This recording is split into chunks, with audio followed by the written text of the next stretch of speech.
I wanted to make this another Q&A. There's a bunch of questions that came out the last time we did this in the story chat, and I thought they were really relevant questions. So I'll take some of those, and then also take more of any kind of industry questions or doubts you have. Now, I don't have all of the answers, okay? But I'm going to do my best to hopefully point you in the right direction, because I have been doing this for a long time, and I have hit my head against the wall many times when it comes to trying to solve some of the issues that I think we all face as artists and story guys. So shoot them my way and see if I can. We'll see if I can answer them. So I have my cheat sheet up here, and let me bring this up and ask or answer some of these questions that we had from before. So just a couple things. I hope you guys are being productive today. And this is one of these days. It's like hump day in the middle of the week, and I started out pretty good in the morning, and towards the afternoon, I started like getting really tired. I took a break. I had a coffee, like a little snack, and then I woke up again, and I went back to doing some creative work. And then I got like distracted, and like my focus was not clear. So then I opened my sketchbook, and I just started checking emails and doing like random stuff that wasn't important, that didn't need my attention that much. And I was like sketching, and I felt like I got a couple of good sketches out of it. And then I went back to doing like the focused creative work. So it was that kind of flow that I needed to get everything, to get my concentration back and to get my focus back. So if that happens to you, just as an example of like, you don't have to be that crazy military gung ho of like you start at 1 hour and you end at another, and if you can do that, great. It doesn't have to be all that disciplined. And you have some good days and you have some bad days. That's the way it works. So there was a cool question from Mark that came up the other day, and I wanted to answer that. So he was asking about what's something difficult you learned at work instead of school, and that's a really good question, because I actually think there's a couple of things that I think of, like art school. I did go to art school, traditional art school, and I spent a bunch of money. I got into debt. Fortunately, I was able to find work and pay that off. I do question now, in today's day and age, the value of spending crazy amounts of money, like six-figure sums of going to higher education and not getting the skills that you need out of it. So at any rate, what I learned in art school was the foundation that I needed, the art skills that I needed to get a job. So it was like traditional drawing, composition, color and design, perspective, and we did a lot of drawing. I had like a ton of drawings in my portfolio. I learned the basic animation techniques, and from that I was able to get a job. So once I was in the workplace, that's when I really like fine-tuned my skills. I had some good foundations. I kind of knew what my target was. But once you're in the workplace, that's when your learning really grows. So this is one of the reasons why we emphasize, when we're trying to teach people and mentor people through this, that you have to do the work in order to understand what you are missing, and then have a really good mentor by your side who's able to push you in the right direction. And this is really, really important. And so some of the things that I learned in the workplace were all of the film language things that I was missing when I was in school. So I learned how to do staging. I learned how to do shot variety and how to cut really well, compositional balance.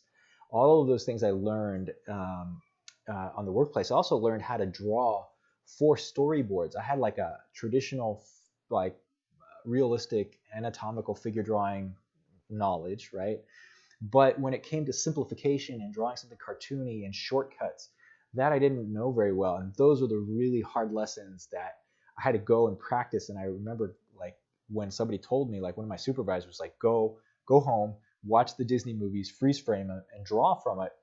And like right away that very night I did that. And I learned a lot, because you just learn about mouth shapes, facial shapes, proportions just by drawing from somebody else.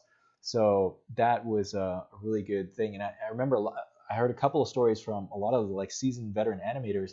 They would copy other animators, like the famous Nine Old Men. They would take milk call drawings, and they would trace those over and copy them, so they understood how that guy was simplifying the shapes and the drawings and just the style, right? And some people were like, why are you doing that? That doesn't make any sense. But no, it's actually a very valuable exercise, because you see what this other person, you pick a grandmaster that you're going to really learn something from, and you see how they have simplified and solved the visual problems. So that's one of the things I learned on the workplace that I didn't get in school. So the reason we at Storyboard Art, we emphasize like self learning, self editing, which is something you need to learn as a storyboard artist, and also finding a quality mentor. And it doesn't have to be us. You need to learn this from somebody else. And I often say, one of my examples, that you can learn a foreign language by yourself, right? And you can do it. People have done it, but it's way easier if somebody shows you how. If they decipher the alphabet and they give you a couple of pointers of how to like talk about grammar, et cetera, et cetera. The same thing goes with art. Okay, so that's a cool thing there. And let me get to one more question that we missed on last time. Was was this one from Kumar? Was he mentioned that when we're talking about showing our work in our portfolio and website and social media and branding, that kind of stuff, oftentimes we're working on things that are secret, and they require you to sign a non-disclosure agreement, NDA, or some kind of confidentiality agreement, so that you don't reveal the work that you're working on for these companies or these clients before the release date, right? And sometimes you're not even supposed to release them at all without their permission.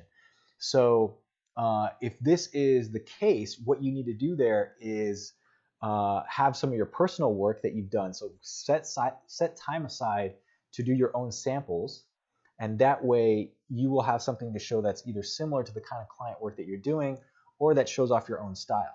Eventually, these projects get released, and you can take that work and you can start publishing with the permission of the owner, ideally, right? And you can publish these things on your website because it is showing the professional work that you've done. And most of the times, if like over the years, you're gonna have like the current stuff that you're working on, you can't show. But then the stuff that you did 3 years before, you can show because it's now been released, right? That project is done. So it's like you have a delay in there, and sometimes you start releasing things in a delayed fashion. And so that's kind of cool to see that. Sometimes I see, I have people on my Instagram feed and stuff saying that, oh yeah, I worked on this show, and here are some of the designs I worked, and that show's already has come and gone. But it's kind of cool to see the behind the scenes of all that stuff. So just keep that in mind. And again, I highly recommend doing your own personal work, right? All right, fellas. Hey, I just want to give a big shout out to my mentorship alumni here, Tim, Chad. Great to see you guys. You got you got some questions. Let me answer Tim's question here too. First, is what was my first pro storyboard gig? I think I did a couple of like small commercials, and they were advertising based. I think that was the first one, and very small. And like I was like really nervous, and I went to the studio, and like I worked all day. They seemed to like my work, which is great, and they called me back later to do another job. So I was really happy that they gave me a call back. And that's what that was for. The first like animation storyboard gig, I think, was working on some like a Star Wars CD-ROM kind of video game, and it was ironic that it's Star Wars, but that was also one of the first gigs. And then I think the first feature animation storyboard gig was when I worked at the Three Wise Men production in Spain, and that was back in 2000, 2001. And I got to do boards for that, and that was awesome. There was a big rewrite, so I did boards on the first half, and then when the rewrite came in, I was part of six other guys that we had to just in 6 months or 8 months, I think, cram out the story for the whole film, and that was an incredible learning experience and really, really fun. So that was cool. All right, so Chad here, you got 2 questions. So the first question is, the Animation Guild has a flyer about talking about the do's and don'ts about art tests. What's your take on dealing with tests? So that's a really great question. Let me answer that. So let me give some background for people who don't understand what this is about. Some companies will ask you to do a test, and let's talk specific about storyboards because you can do a test for anything, 3D modeling, animation, background, whatever, design. But in this case, for storyboarding, they might ask you to do a sequence. Turn that in as proof that you are, you can do the work, and there could be different topics. So I've seen a couple of tests, and I've done a couple of tests early on in my career, which was basically they would give me a page of the script. They even gave me like sample audio for this was like an animated TV show, and they wanted me to board. The test was to board out a sequence, right? And it was really short. It was probably about half a page of a script, in fact, because that takes a long time. And for a TV show, it had to be really tight, and you had to do everything on model. And I've seen other feature animation tests where it's more open-ended, where they give you like a scenario where 2 characters meet in the lobby in a waiting room, and you're supposed to come up with a scenario there, and you turn that in, and so typically you're asked to do this. You should turn it in as fast as possible. I think studios understand that either you could be working or you have other things to do, so that for them to expect you to turn it in within a week or 2 is actually a big tall order. So you can kind of push back if you get to that point. Most of the time, what happens is you turn in your work, you turn in your portfolio. The company will contact you if they like your work, and they will ask you to do a test. Most of the time, also, this usually happens if you're kind of entry level or starting out, because it hasn't happened later on in my career where I have a lot more to show that I need to do a test, because my test is basically the work that I've been working on. Like I have enough in my piled up that I can show them various samples. And like if they were to ask me to do a test today, I would probably push back and say, well, what exactly are you looking for? I have a ton of samples that I have already. How about I just show you one of those? Because I've been kind of in a supervisor role now and in a director role where I got a ton of stuff that I can show people, and all comedy, drama, all that stuff. And if they still ask me to do a test, well, it better be a really damn good job for me to have to do something for free, because basically they're asking you to do a test for free to show that you can do the work. So you really should want to work on the project. If you're starting out, this is something that you might have to do, and that's totally fine. And again, I would recommend you keep it professional. You most likely will not get paid for this. You are the owner of that work that you create. So even if you're using their characters, it's a work that you've done without pay. There's no contract yet, so you can show those samples in your portfolio. So I recommend you, if you really want to do these tests and you're starting out, what you should do is do the best possible job, kill it, knock it out of the park, right? And then you have, at least if they turn you down or they don't like your test, at least what you have is a portfolio piece that you can show other people, and hopefully that will make up for the fact that you didn't get the job somewhere else, right? Okay, and then second part of your question here, what kind of suggestion would you have in relation to studying and breaking down a scene to learn about what works and what doesn't? This is like kind of goes into like film analysis, or like breaking down a scene to figure out how it's working. Couple of things to do this is that you need to have a starting point. So this is one of the reasons I recommend, and kind of the guys that we have at Storyboard Art recommend the kind of story and writing books and script writing books. So Story by Robert McKee, I've said a bunch of times. I also really like the Save the Cat books. Sid Field's book on screenwriting is also one of the popular ones. So if you understand how the structure is broken down, and this is just classical storytelling, 3-act structure, all of those components, then you go watch a scene that you really like and see if you can adapt those theories of 3-act structure, where the inciting incident is, where the first act is, even if it's short, it has an arc. There's a path that these characters are going through. Usually it's like a first hurdle. Even in a joke, you have like a setup, then you have the next thing, and then the punchline, which is essentially the climax, right? And then you'd probably have a resolution, even in a joke, quick story. So understanding those elements and then watching a scene you really like and seeing to break down those elements, how they did it, right? So you have something to guide you. That's what I would recommend doing. So check that out. And in fact, in any one of these books, they're going to have many, many film examples. And then you should go watch those films and see why they are using those as examples. Some of the films that are a little bit before my time, I never really understood the appeal, partly because modern tastes have changed and stuff. But the good classics that can hold up, like Casablanca or Citizen Kane or Lawrence of Arabia, you can tell why these films are classics and why they should be studied. Not everyone is going to be maybe to your taste, but it's certainly it's worth studying these things just for the film history. You need this as reference to all the things that you're going to be doing for the projects that you're going to be doing today, because you might have references to that. Hey, Mark is blowing up on Facebook here. Mark's got really good questions here for the follow-up. How might one go beyond the requirements of a test to show genuine interest and stand out among a bunch of applicants?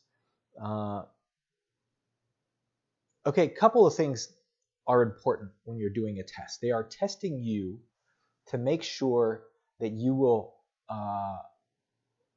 be a good fit for the production. So when you say going beyond the requirements, I'll pepper that first by saying you have to first fulfill the requirements that they're asking for. So let's say you're doing a test and they give a specific thing that you have to, let's say if it's television animation, which is pretty common. They're probably going to give you character designs and maybe some background designs and have a script.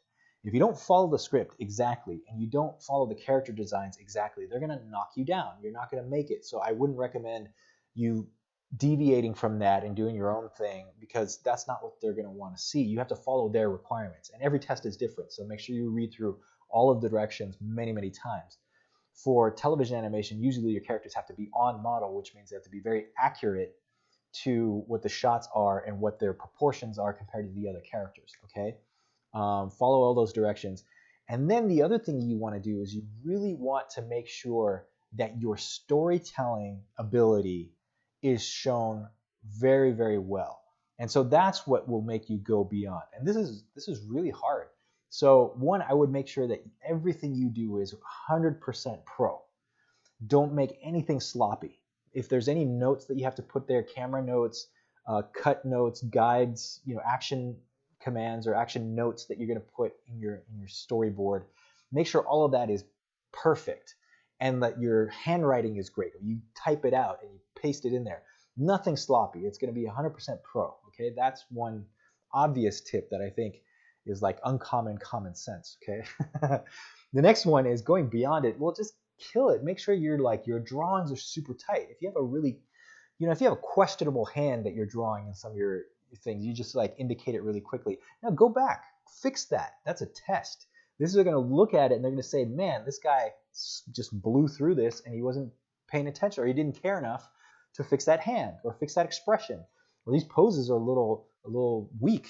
Can you add a little more dynamic action to these poses? So you got to make sure that you do that. And that stuff takes time. It takes effort. It takes a lot of love. So you want to make sure that this is the best possible thing you can do. That's really, really hard. So that's one of the things I would just make sure that your attention to detail is on point. And that alone will probably set you apart from the rest of the crowd. Most wannabes out there will just blow through a test thinking that, well, I'm just going to sketch through this. They're not paying me anyway.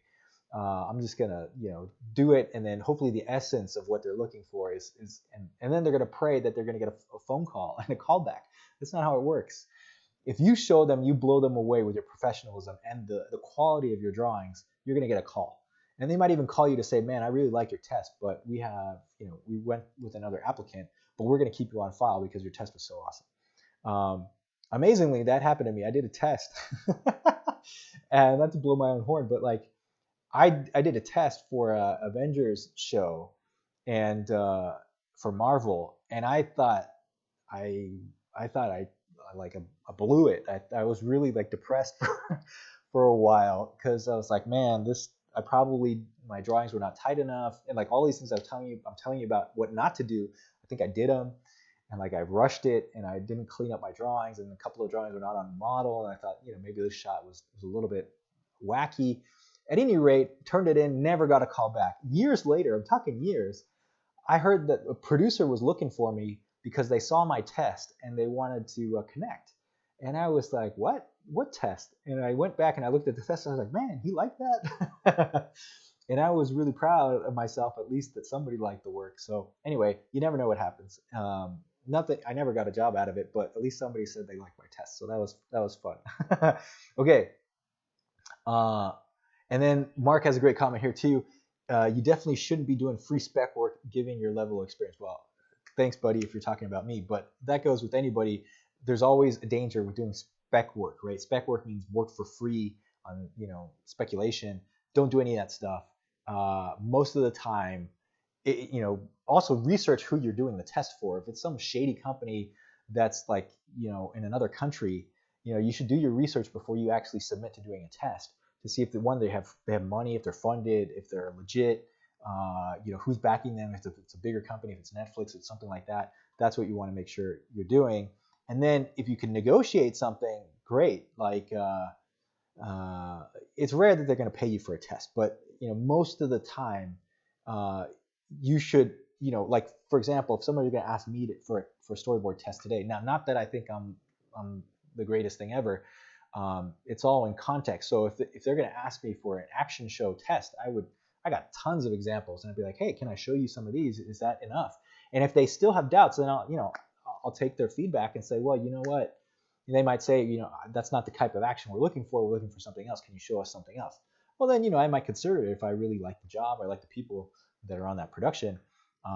So that's how you do it. And this is another example from my network that if you have a good network and they know your work and you meet enough people in the industry, people remember you. And, it's actually, well, I've gone to work back for the same companies before, so they remember me, and they don't even ask for my resume. I mean, so that's a flattering. Eventually you have to turn that in for the HR department, all the like official paperwork and stuff, but they remember your work, right? So that's nice to get into that position. Okay, cool. So let me see. We got some more questions here. Let me jump on this. It's great that you guys are here. For one, you should all connect with each other, not just me and me rambling on. You guys should all connect with each other. Make sure you're following each other because this is the network that we're building. Follow us. Come check out what we have. The replays that we do for these chats, we post them on YouTube. So if I don't get your questions or we don't answer it, you can always email us directly or just post your question in those replays and we'll get to them eventually. So yeah, great comment here from Animation Diva. I think it's better to show your own work. That way clients can envision their work in yours. Great comment. I agree with that. If you can show them your storytelling with just your own style and your own portfolio, they might really like that because you're not trying to copy what characters they have, right? Cool. So question here from Alan 94544 or 94544 if that's your zip code. I'm a student and technically a sophomore. Good for you, my man. How do I go about getting an internship if I don't have a lot to show quite yet in my portfolio? Well, I think you're probably answering your own question there. If you have nothing to show, what do they have to base hiring you as the intern? You might just get a general internship, which is like being a production assistant or something like that. But the real sought after internships, which is like the Pixar ones, the Disney ones, the Netflix had one recently, Nickelodeon, like all of these companies, there are just hundreds of applicants out there and they're hungry. And yeah, you have to be a student most of the time for some of these, although not all the time. I think so, like Nickelodeon, Netflix, they didn't care if you were a student or not. They were just looking for good quality candidates. At any rate, you have to create samples. So this is the perfect opportunity for me to give you a shameless plug and say, come to the Visual Story course and put that up on screen for the Facebook guys and start creating samples with the lessons that we have there. It's free. and uh, and then we've even, like, if you're more interested in that, there's something that's called the boot camp that you guys can join up, and we got a bunch of recent people to sign up for that, and it's really exciting seeing people's work. So that one is paid, but that's when you really want to get serious and get some one-on-one feedback. But you can get that in the visual story course, and that's free. So come join, get some work done, and and we've extended the time as well. So before it was really intense and quick, and we've extended this out to 3 weeks, so you have enough time to go through the lessons and understand what you're doing. That'll give you at least the basis for something to show. At the very least, you're going to have some images you can show in your portfolio, and that's what you want to do. So I don't recommend you go for these internships with nothing to show and just say, well, I'm a student at X school, because you're going to compete with hundreds of other applicants, and most likely you're going to end up on the bottom of the pile. So that's that's the honest truth. But hey, it's fun, right? Go do some work. That's great. Get out there, do some drawings. I think you'll enjoy it. All right, let me feed through some of these questions here. Great question here from Polar Bear 1700. If there is a job you want, but lots of others apply, would you say they would only look at the first 25 applicants, for example? I doubt it. If I were, and I've been in the hiring process for a couple of companies, and I've even had to, I was working in games and leading the team there. I had to form my own team. Certainly when I was directing, I wanted to pick and choose my own guys. Sometimes it's not always possible, but so I know what it takes to hire somebody, and I've also been on the other end where people are trying to hire me, or I've been applying and stuff like that. So it doesn't make sense. It wouldn't make sense to me as somebody who's soliciting applicants to pick the first 25, or run through like 100 and say, okay, the first 25 are good, where you have 1,000 applicants. That sounds like a lot. So they might get 300 or so, which is still a lot. It's actually quite easy to scan through that many, because you split it up with the people on your team. So if an HR person is smart, they might ask the story supervisors to look at 50, right? And if there's enough story supervisors, you just spread that out through the team, or maybe 100. But scanning through 100, you blow through it. Okay, who's this guy? Okay, here it is. Okay, and then you kind of filter that. You put them in the reject pile, and you put them in the okay pile, right, or a maybe pile. Then you go back and you go through the maybe pile. The rejects are done because their work was unprofessional. They didn't fulfill the requirements. Their drawing skills aren't good enough. Like, it's literally that cut and dry. Then you go through the maybe pile, and you look at that and you say, okay, out of these, all right, you pick like the top 10, right? And then with the whole team, that's when you come down to the 25 or the top 40. Of those 25, you're probably going to get down to about 10. And then out of those 10, you pick like 5, right? And trust me, this is why we set up resources for people.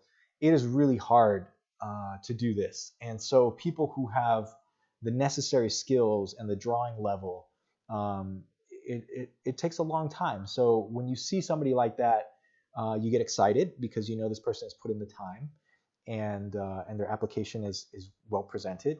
So then that's, you put them in the callback pile. Those are the people you're going to call. So to answer your question, you should not shy away because there's going to be thousands of applicants. You should prepare your stuff the best you can, and you should apply with all of your enthusiasm. And then you should try and see if you can follow up with these people. Maybe you'll never get a call back, and you never find out what opinion they had of your work. But you just keep going. You keep going. You keep going. And I've been rejected. I've told this to many people. You guys probably all know this. I've been rejected hundreds of times. I've applied to places, and they give me rejection letters. They say your work, we're not. You get these like kind of diplomatically worded replies, and now they do it by email. And I have them from all the companies, all of them. And I even worked at some of these companies in the end, which is, great. I feel happy that I was able to do that. But I got from Film Rome, from Disney, from DreamWorks, from Pixar, from Warner Brothers. I think I applied to all of these places. Blue Sky, like 3 times, they rejected me. So it's like, it's no big thing. Like I was crying for a couple of days, but you put it aside and then you go and you keep going. And that's how you do it. So, and when it comes to these internships and applications, just go for it. and see what happens, because you never know. You might actually get a callback. They might really like your style. Somebody is going to see your stuff. So hopefully that'll get there. All right, let me answer a couple more of these, and then and then we'll call it a day for now.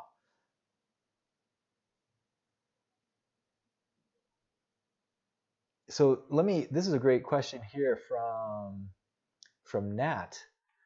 Uh, let me just let me just say this here. So when I first started going back to school for art, a few artists told me I should have focused on other things I like to do, like illustration, drawing, and animation, because storyboard comes later.